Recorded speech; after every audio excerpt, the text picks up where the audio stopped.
In this simple video tutorial, I'm going to share with you how to find Snapchat accounts by phone number. This is a quick and effective way to connect with friends, family, or acquaintances.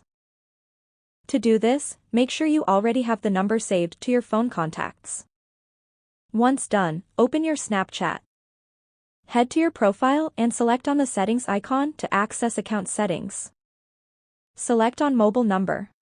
Now make sure to enable this option of let other find you using mobile number. Now once done, get back to your Snapchat profile page. Scroll down to add friends. Select on contact.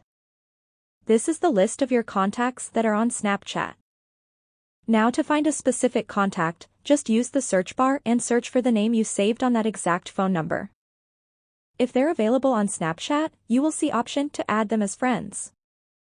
And if they don't have no Snapchat account, you will see the option of invite. Well, that's how easy it is to find Snapchat accounts by phone number. If you have any questions, just let me know in the comments section down below. Please don't forget to leave a like, share and subscribe for more video tutorials like this one.